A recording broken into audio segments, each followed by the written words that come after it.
Welcome to The Actor's Choice, where the actors and actresses have a chance to talk about themselves and their careers. Join us now for the next hour as we explore the marvelous industry of acting by actors and actresses from today's exciting show business world. And now, direct from Hollywood, here's your host, Ron Brewington. Hi, everybody. I'm Ron Brewington, and welcome to The Actor's Choice. Roll it, Tony.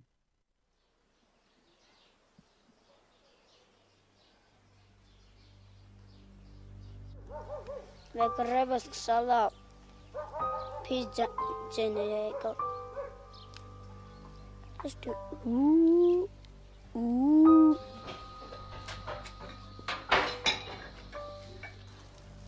Ташнами нузеламер тунувары.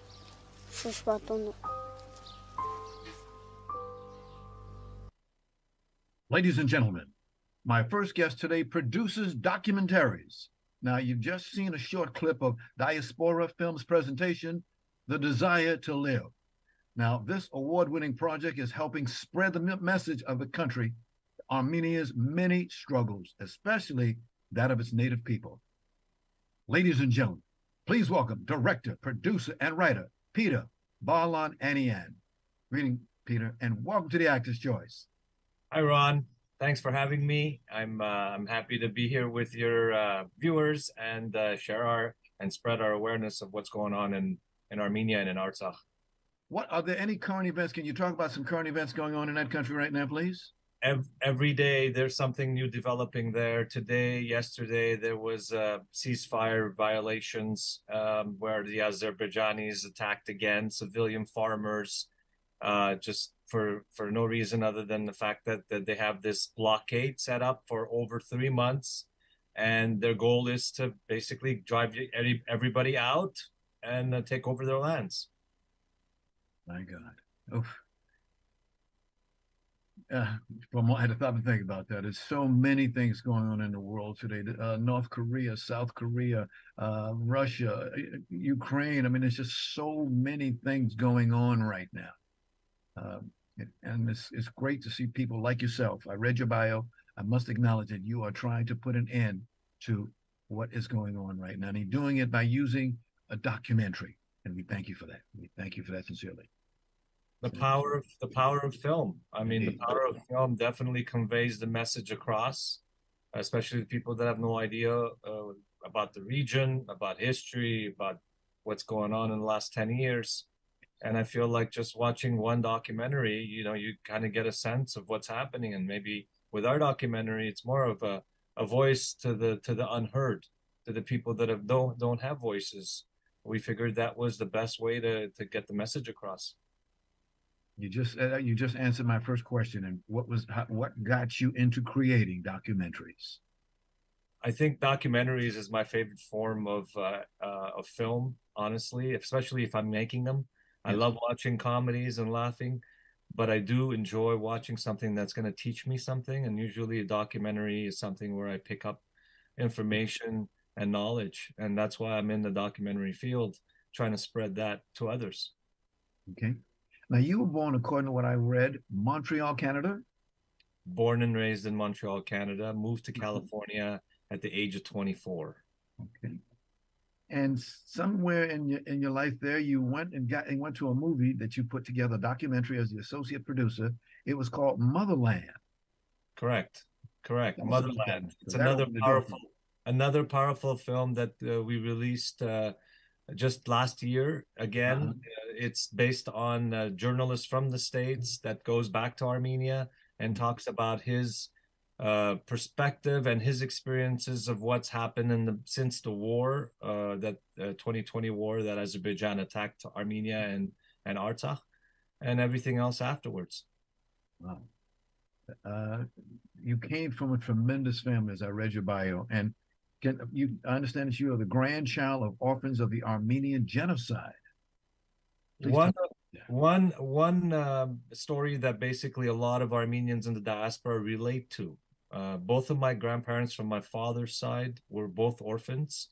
My grandfather basically saw his parents get killed in the 1915 genocide. And then he was 6 at the time and survived A Kurdish family saved him for years and kept him in the stable, just fed him, kept him, warm. And then when he was around 9 years old, he decided to leave and head over through the desert into Lebanon. And that's where he basically went into the orphanage. That's where my grandmother was already in the orphanage. And they kind of grew up together and married at a young age. And thus the family continued on. But it's a story of a lot of the Armenian diasporas that basically the family tree ends right there. We don't know our great grandparents from our father's side, and it's a sad story to hear, but it happens quite often. You learned a lot from that, didn't you? It made me who I am.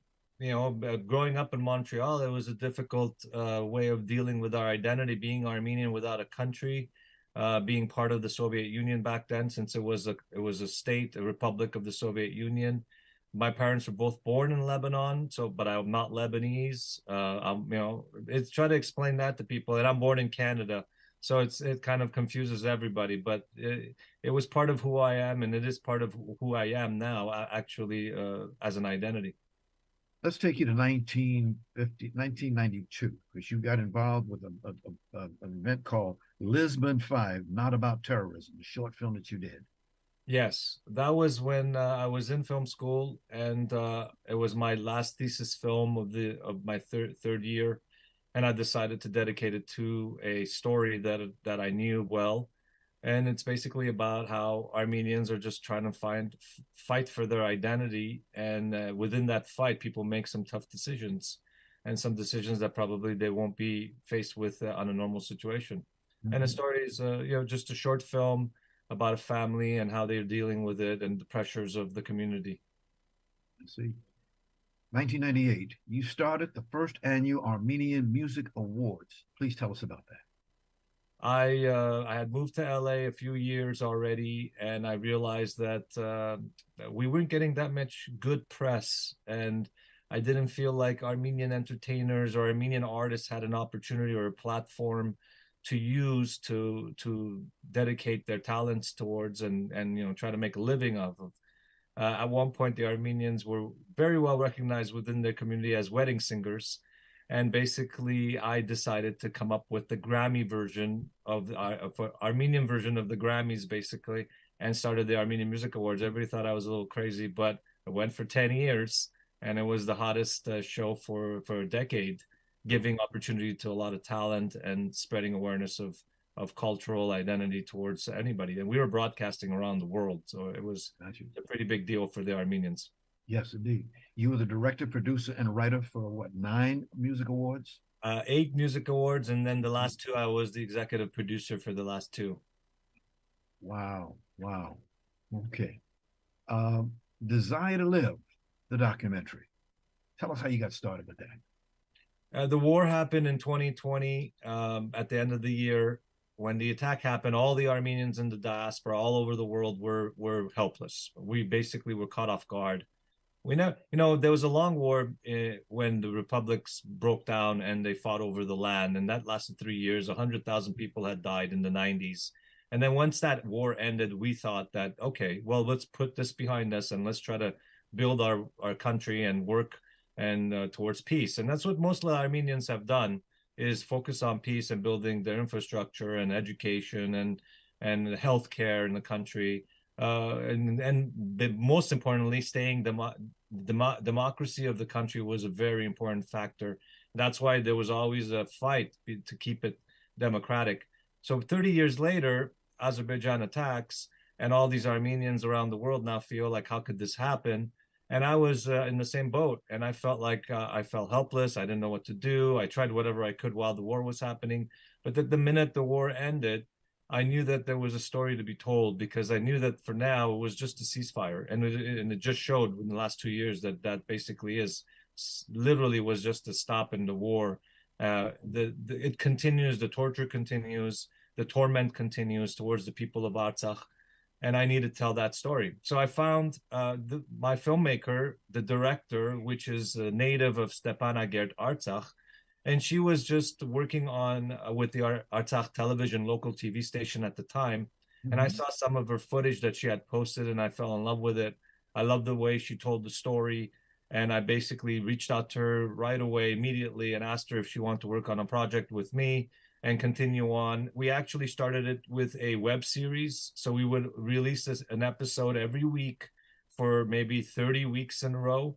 And that went on for a while. Every episode was about 15 to 20 minutes long. And it went from one village to another village. It was amazing. For me, that was an incredible way of telling the story and sharing it. And then once our second season came to an end, I knew that it was time to make a feature documentary. So we went back in, shot the documentary, edited it, released it, and this was for the festivals. And I knew that the festival circuit would be my platform for spreading awareness. And I entered it in over 300 film festivals on my own. Basically got that word out. Out of the 350 that were entered, we got picked up or got okayed in 150 of them, meaning officially selected in 150 festivals. And then today our mark is 138 awards. And you're still being considered.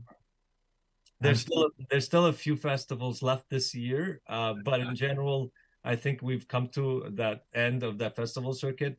I'm very proud of the film itself. It's a powerful form of telling the story, and in our case, basically, it's helped quite a bit in spreading awareness, getting the word out, and just, people that have no knowledge of what's happened. And we didn't get any media when the 2020 war happened. Nobody knew about it in the States. Hardly anything was said.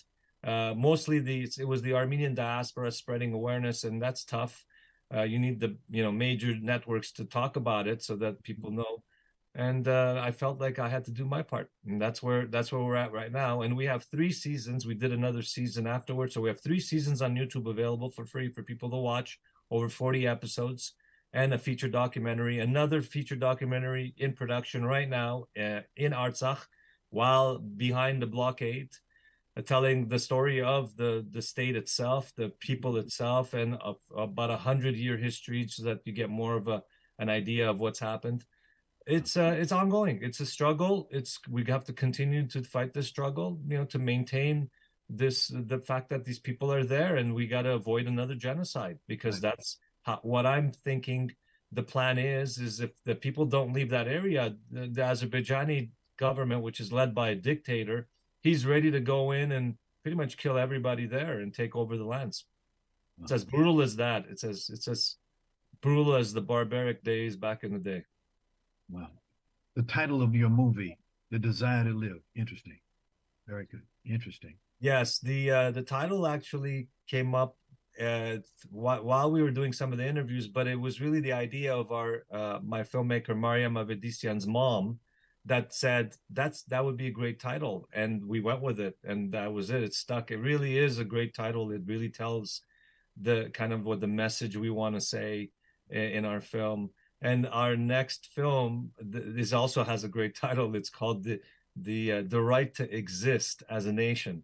So basically, that's another one that basically tells you what the film's about right off the bat. You get a tendency of you're going to watch a film that's going to give you some messages and ideas. Right. Ladies and gentlemen, let's take another look at The Desire to Live.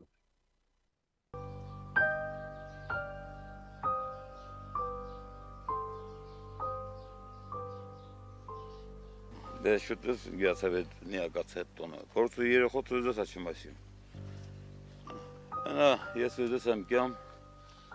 Zangalmasın soğuttan yese günümün bat. Ton çıkarıyor şura çort patama sal. Вот açı yıkandı sal.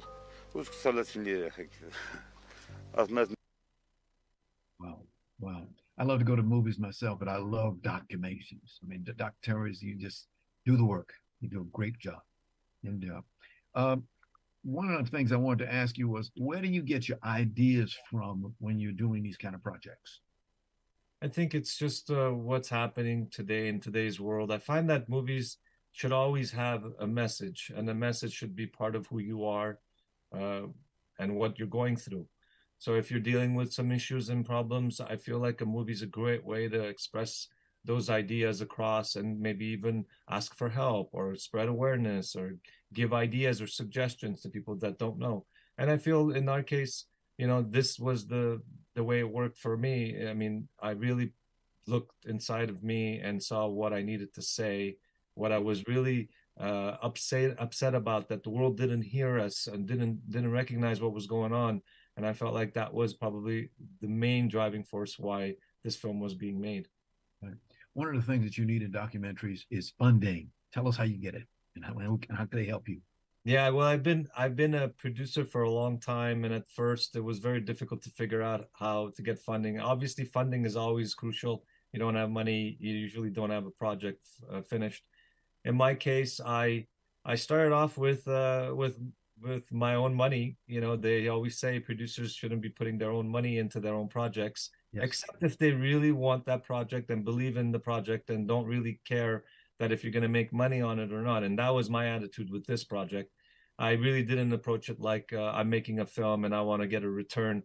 It was more about spreading awareness. And I figured instead of donating some money to a cause that is helping something, I figured I'll do my own cause, put it towards the film, and go to get in there. Now, there's obviously a lot of online options like crowdfunding and things like that, which we ended up doing eventually because that helped me with entering it into over 300 festivals. The festivals themselves actually cost more money than the film, believe it or not. Spending money on entering it in festivals was an expensive thing, but we were able to collect almost $20,000 in crowdfunding while we were basically asking people to help us enter it in festivals. So that part of it was pretty cool. And I think, you got to find creative ways to do it nowadays. Don't let the money get in the way. Start the project. I always tell people, especially if they have a great idea, it's hard to sell something when it's just in your head, but it's easier when you have something to show. So even if you shoot a teaser or a trailer, or one scene, it still helps a lot to basically try to get money funding afterwards. Got you. Before we get out of here, we got to take one more look at this film. Roll it, Tony.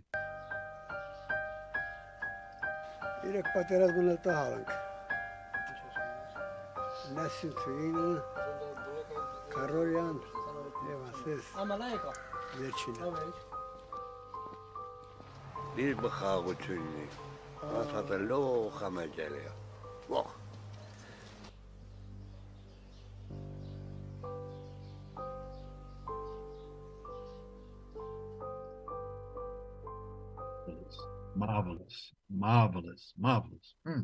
That's a lot of just to make it clear, all of the people now in the film have been behind the blockade for the past 3 months. So there's no access in and out except for the Red Cross and the Russian peacekeepers. So this has been going on. The film obviously was shot between 2020 and 2021. But for the last 3 months, there's been no access at all. My filmmaker's behind the lines and stuck there. But we're trying to see how this is going to be resolved, and no resolve yet. Peter, final question. How can people get in touch with you? We do have a website set up for the project. It's called the desiretolivedoc.com. And with that website, you get all the information about the film that we're doing. And then you have contact information directly to us, like an email address, a phone number, if you want to contact us. We do have an ongoing GoFundMe account. If people want to contribute, it's still there, and you can reach out from that site and you get a link there. You can go to YouTube and just watch and support our films and on our web series called same thing, The Desire to Live. It's all available for free. You can watch it. I mean, I'm easily contactable. I have a lot of social media presence. The film has social media presence. So if somebody's looking, they can find us. Thank you. Peter, we got to get you back in. 17 minutes is just not enough time. We sincerely thank you for being here today and for giving us tremendous information about war impact on the people who have lived in a region wrecked by war. After our audience, hope they heard today and they got something out of this. And I want to thank you very much. And of course, I want to thank your publicist, Eileen Proctor, definitely. Thank you, Ron. Thank you for having me. And yes, thank you, Eileen, for helping us spread this awareness of what's going on. Thank you again, Ron. Okay. Ladies and gentlemen, Peter Bahlawanian. God bless you, my Peter. Take care now. This is The Actor's Choice. I'm your host, Ron Brewington. Roll it, Tony. We'd like to let you know that we're asking the Actors Choice Squad to help us get former baseball player Curt Flood into the Baseball Hall of Fame. Now, Curt passed away January 20th, 1997, and he was the husband of one of our wonderful guests, renowned actress Judy Pace. So please contact our office. That's 213-349-3941. That's 213-349-3941. We sincerely thank each and every one of you for being a part of this magnificent award for a great baseball player. Roll it, Tony. Yes. We go to their houses, wait for them to park their cars. Then when they're asleep, we paint their curbs red and call in an anonymous tip to the parking enforcement authorities. Then we wait 6 months for them to not pay their tickets, and then we send them invitations to the game. Nailed it! Yes. We go to their houses, wait for them to...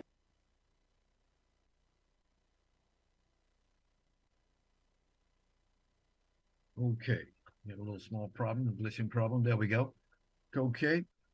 We just heard if you would do it for me, Tony, go ahead and roll that Chill Vibes, if you would, please, sir. Okay. This is a movie that, this is a record that a gentleman who's going to be with us today. Very happy to hear the gentleman. His name is John Carey is his name. It's called Chill Vibes. Now, Chill Vibes is some good music. This gentleman has been delivering this marvelous music for over 20 years, almost 30, getting close to 30 years. And it's just good to hear something like this. And it gets better and better and better every day. Now, please, ladies and gentlemen, please welcome musician. He is a songwriter. He's a recording artist, and he's got several other titles. Please welcome John Carey. Greetings, John, and welcome to the Actors Choice. It's good to be here. Thank you so much. I appreciate it.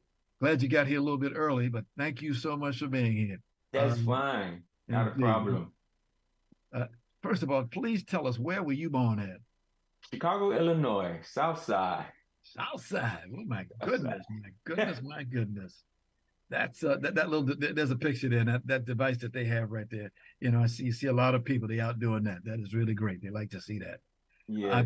I've been to Chicago, just never had a chance to see that big thing. I want to go over there and put my hands on it. Indeed. Oh yeah. Oh my goodness. No matter what people say, it's still a great town. It's still a great place to be.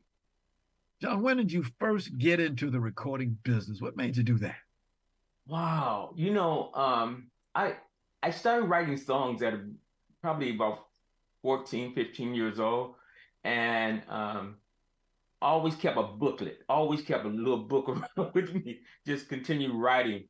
And all through school and different bands I was in, I would always write songs for the different bands. And I remember going to a studio in Chicago where Earth, Wind & Fire was recording. And it's called Paul Serrano Studio. And I looked at the console, this 24-track board and all of these knobs and levers and things. I was like, I love that. I want to play with that stuff, Stuff, yeah, right. And so I finally got the opportunity to work once I left in '83. I left Chicago in '83. I moved to California, and I got a chance to work in a friend of mine's recording studio, and that was heaven. That was heaven. What was his name? Can you tell us who that gentleman was? Oh yeah, that was Steve Dickinson. Steve Dickinson, yes. Yeah. Heard that name. Yeah. I got a chance to work in his studio. It was awesome. Wow. How many instruments do you play, sir? I play at least seven. Ooh, 7. And the reason why I can't play the rest of them because we couldn't afford them. Beautiful. What's your favorite instrument and why? I'm a guitarist. Guitar. That demands anything. Guitar. Just by nature. Yeah. I picked up guitar. My neighbor, he had a guitar. He was one of the first ones I seen sitting on the porch with his guitar, and I was like, oh my God. And then I used to, going to school, I would always see these 3, 4 old guys sitting out there playing. I can call them old now because I'm old now. But I used to see these guys sitting on the front porch playing on my way to school. I'm about 8, 9 years old, and I was like, I would come back and tell my mom, man, these guys out there, they're playing on the front porch, and I wanted to just hang out and listen to them. He said, "Do you know those?" She said, do you know who those guys are?" I said, "Have no clue. No, I don't." He said, "That's John Lee Hooker, that's Muddy Waters, and no telling who else they had with them at that time, sitting on the porch." I was like, and I didn't know they was famous until years later, many years later. So yeah. That's amazing. When you watch all these award shows and you see all these people getting awards, Grammy Awards, of course, that's the big one, and Yes. so many others, but it's a marvelous thing to see musicians and what you do and how you do it. How many songs do you do, say, in a year? Do you ever measure that? Do I write or do I? Okay, do you write, or how many do you put together? Say, oh my gosh. In a year, I try to do at least, I do an album a CD on myself. Then I have clients. I have Ronnie Moss from the Spinners. I have him, so I do a CD on him a year. I have Anya Garvey. I do 2 or 3 singles on her. So it could be from 15 to 20 at least. John, I'm going to ask you a question. And I know this is why I'm crazy, but inside of your head, there's a little machine in there playing Hearts and Flowers. Tell us about what happens in the life of a musician. First of all, it doesn't let you sleep. It has no sense of time at all. I could be in the bed, just going to bed, and an idea will pop up, and I have to come into this room. This is my studio room. I have to come into this room and won't leave out of here until 6 o'clock in the morning. So it really, no sense of time. So yeah, that's where my head is. It's like, okay, what's next? What can I do next? Wow. There's something up on your wall there. MUSIC. Oh yeah, music. Yeah, that thing. Yeah. Oh my goodness. Where do you get ideas for? So I mean, okay, because before you answer that, what is your specialty in music? What type do you go for? I'm really multi-genre because I just love all styles of music. It doesn't. I mean, I love jazz. I love blues. You gotta love blues. Gospel, R&B, the old Motown stuff. The stuff that we grew up listening to and saying, okay, this is. I was telling the guy, you don't grow into it. It grows into you. So Gotcha. It comes from the outside to the inside. And before you know it, it's there. You writing songs that sound, oh, this one's good for Smokey. Yeah, I'm that kind of thing. So yeah. So where do you get your ideas for these songs from?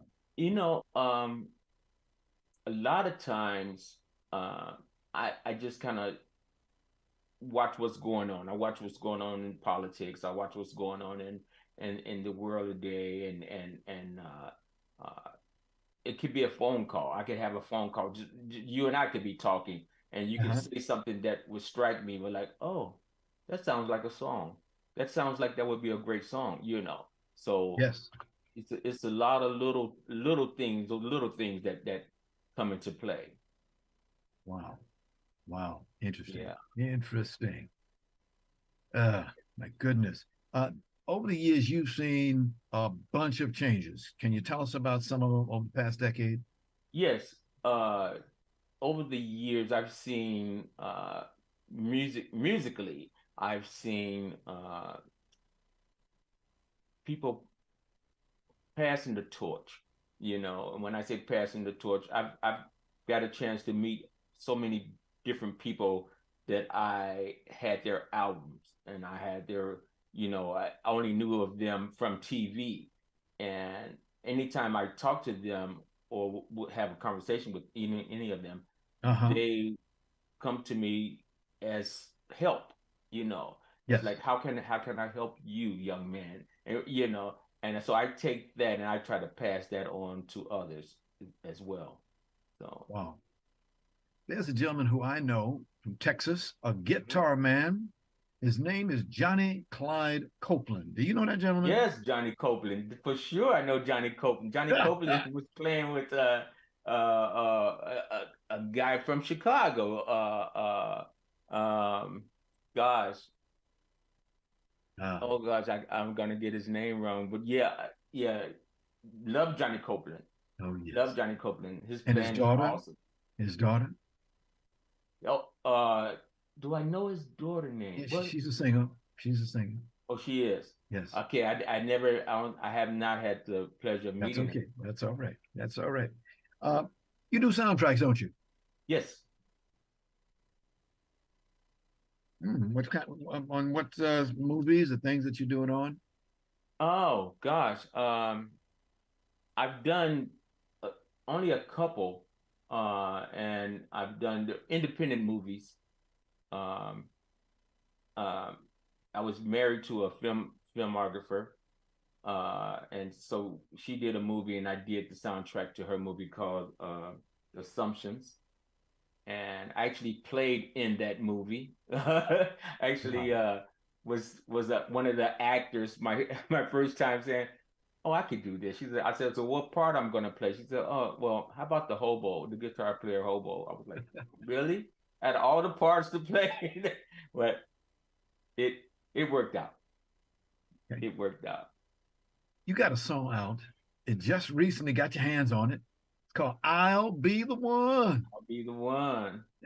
I'll be the one. Yes, indeed. Yes, indeed. Just and I wrote that because I wanted to let people know that if you need, like I'm in a lot of different groups that we get together and talk. I'm a cancer survivor. Okay. So what kind of cancer? Thank you. On some of my people that I talk to, like we don't have anyone to talk to it. So I always told them, I'll be the one. I'll stand up. I'll put my hand up, and I'll be that one. You need to call. Here's my number. You can call me any time of day. I'm probably going to be up anyway. So call me. You know, because you never know. Going through cancer, we go through different things. You know, and depression is sink in, and you wonder why me. You know, so but that song, I wrote that song just to let people know that I'll be the one. Okay. Guess what? We just happen to have a clip. Roll tune in.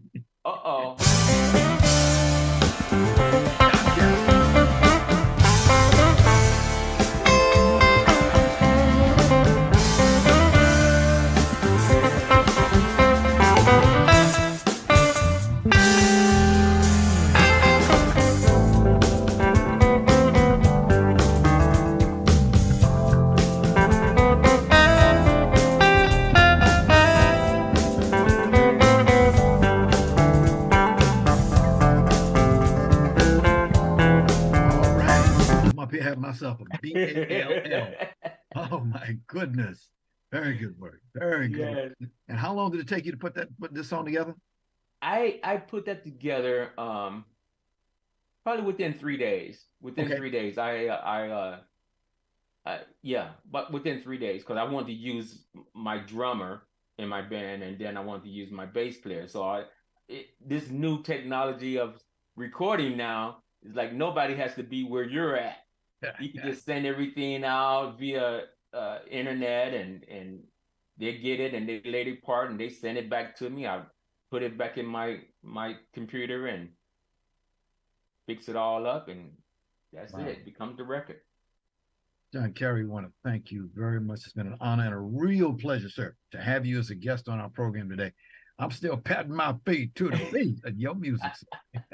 I thank you so very much. My pleasure, and best wishes to you in the future. And please, please, please give my thanks to your publicist, Cynthia Busby. Miss Cynthia Busby, she has been wonderful. I'd like to say thank you to Cynthia. Please, thank you so much, Cynthia Busby. Okay. Well, thank you very, very much. The other gentleman has arrived, so we'll go ahead and move on with that. Again, we'd like to get you back again, Mr. Carey. Thank you very much. You got it. Thank you, Ron. Bye-bye. Roll it, Tony.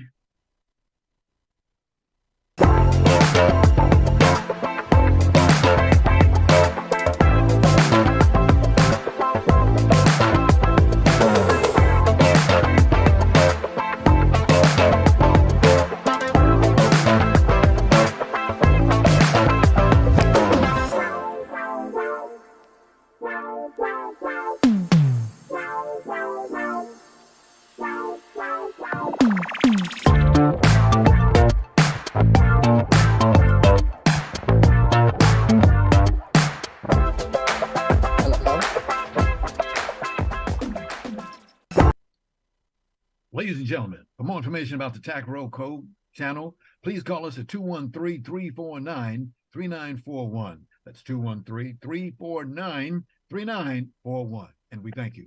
Roll it, Tony. Park their cars, then when they're asleep, we paint their curbs red and call in an anonymous tip to the parking enforcement authorities. Then we wait 6 months for them to not pay their tickets, and then we send them invitations to the game. Nailed it! Ladies and gentlemen, my next guest today started his acting career at the age of 6, and he's loved performing ever since. Now, he's done notable actor work, working with such people as Tyler Perry, House of Pain, and what's this gentleman's name? Oh, yeah, Adam Sandler, Grown Ups 2. So without further ado, ladies and gentlemen, please welcome Kamil McFadden. Greetings. How you doing? And welcome to the Acting Choice. First of all, tell us where you were born at, sir. I was born in Ann Arbor, Michigan, but raised in Atlanta, Georgia. Got you. There it is. There's that little place there. Okay, sounds good. Ann Arbor, and then you went on to Georgia. Yes, sir.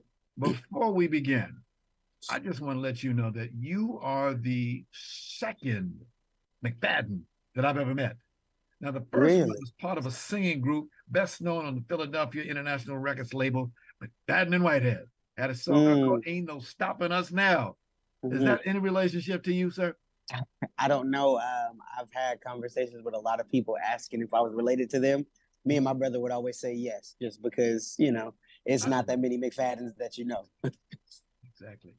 Like I said, you got an early start in this business, but I understand that you were homeschooled for 5 years with a lady named, let me say this right, Janaki Ahmed. Janaki Ahmed. Oh, God bless you. Yeah. Yes, sir. Yes, sir. Tell us about that experience. That experience is what really catapulted me to even try or even, step my foot into the entertainment world. Yes. Because she began to have us perform at local grocery stores, and she taught us about Kwanzaa and Hanukkah, and we had performances based on the things that we learned as well from that culture. So that was where I got the first taste of performing in front of people and having people clap for me and things like that. So honestly, without her, I don't think I would be where I am today. Got you.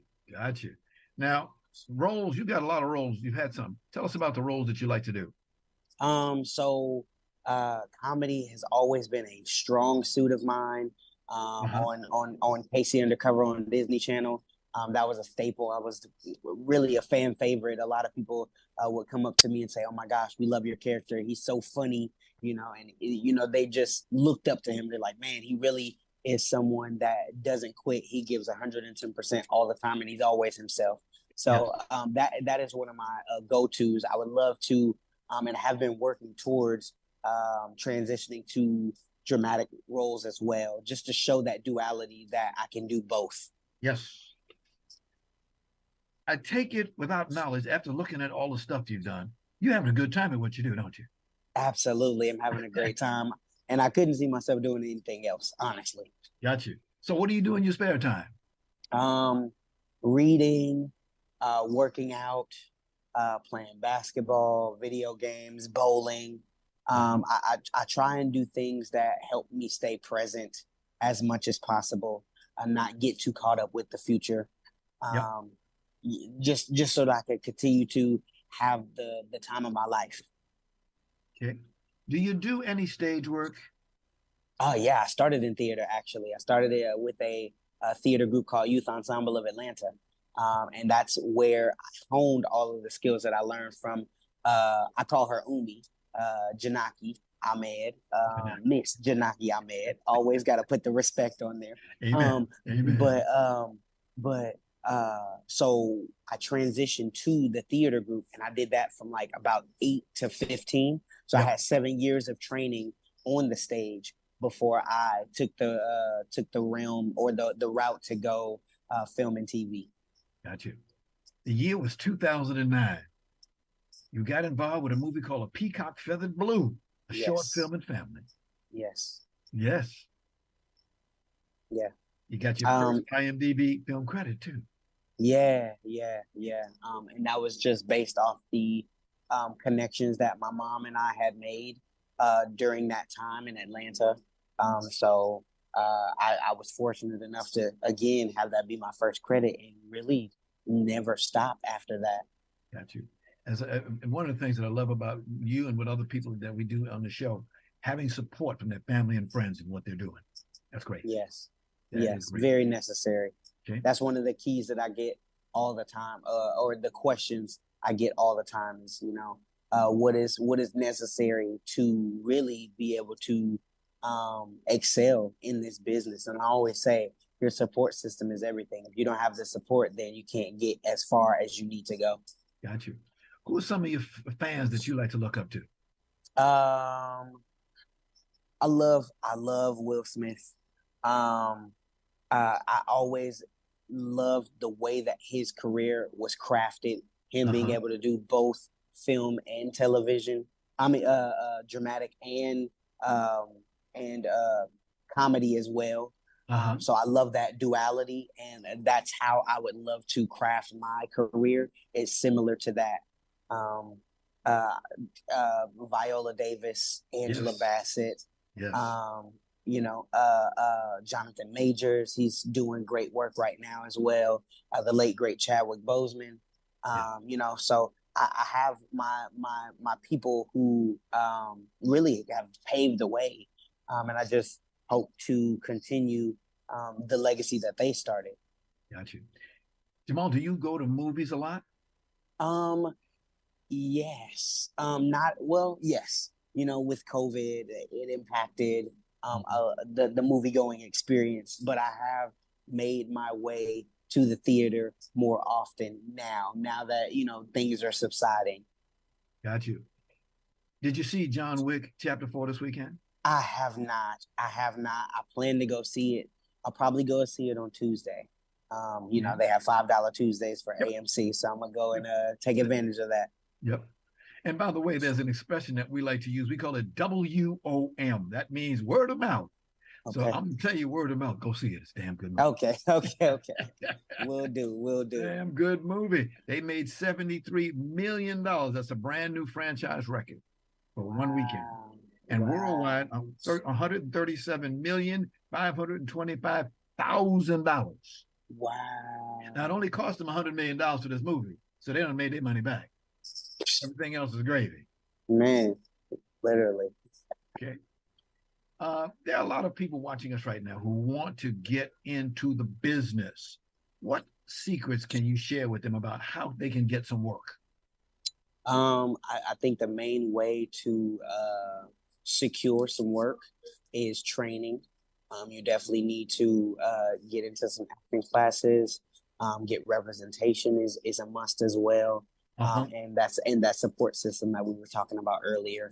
If you don't have anybody backing you up, taking you to these auditions and things like that, it's going to be a much more difficult road, much more difficult path. Those are some of the keys that I would say. And if anybody that's listening would like more information, check out my website, KamilMcFadden.com. I do consultations and private coaching. The consultations are to offer a game plan and a pathway to either get started in the business or take your career to the next level. Young man, you've got a great attitude. You've really got a great attitude. Thank you. 2015, you had that movie, Casey Undercover. Yes. Look at all those people. Is that you in that picture there? Yes, it is. Yes. Yeah. So, yeah. 76 episodes, huh? Yes, sir. That's a lot of work. That's a lot of work. Yes, a lot of work. I had an amazing time on that set. It was a very family atmosphere. Kadeem Hardison I'm blanking on it. Hillman. I cannot think of the name of it right now. A Different World. There we go. Okay, Different World. Yes, from Kadeem Hardison from A Different World played my dad.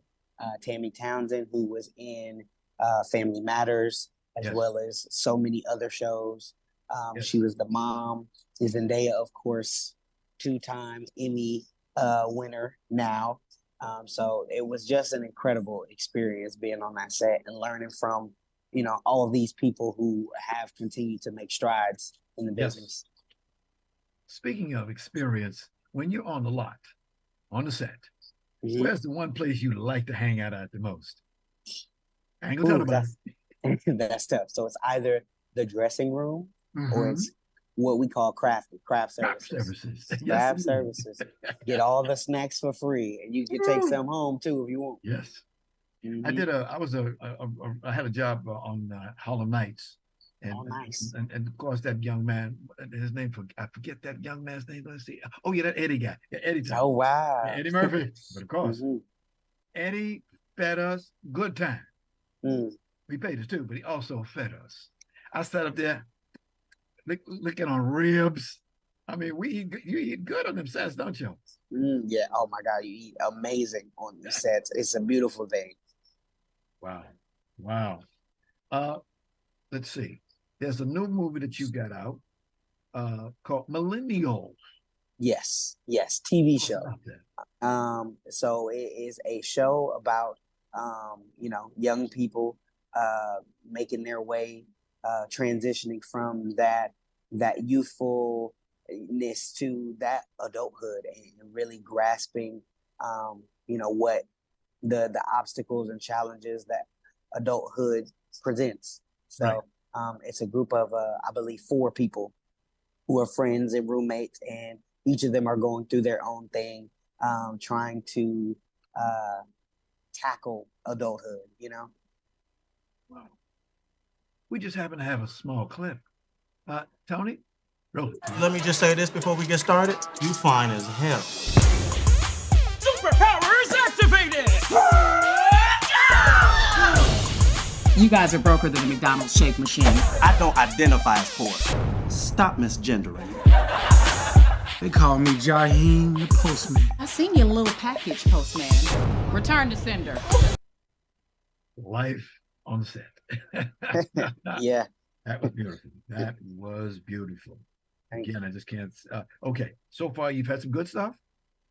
Yes. Of course, Tyler Perry, Adam Sandler, but this, and of course, Undercover, and also Marvel's animated series, Marvel Rising: Secret Warriors. Yes, sir.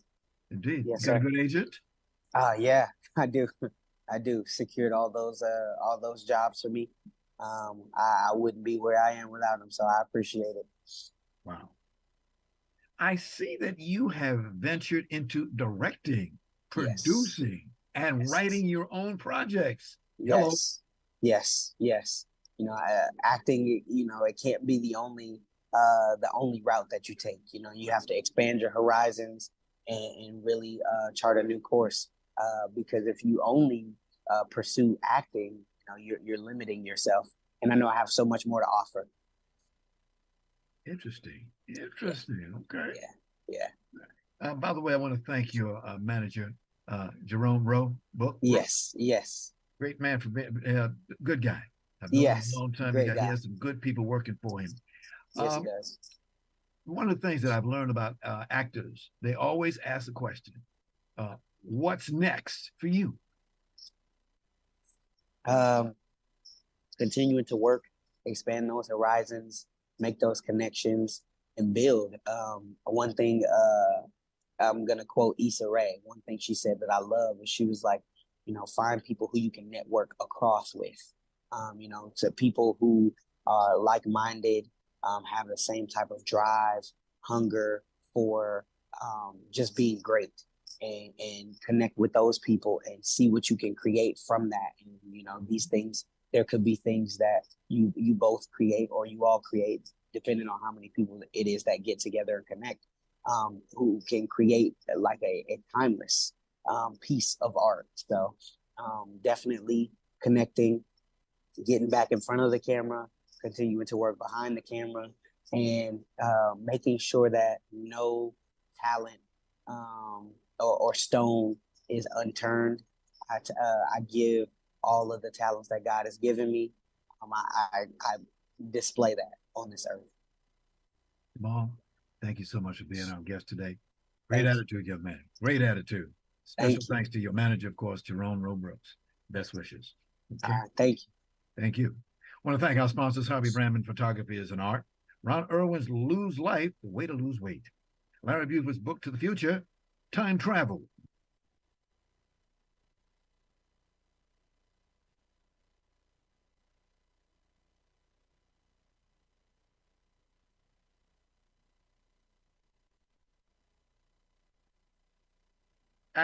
Producer Kamil McFadden, and musician-songwriter John Carey. Special thanks to our ever-growing audience. We also see you next time. Take care.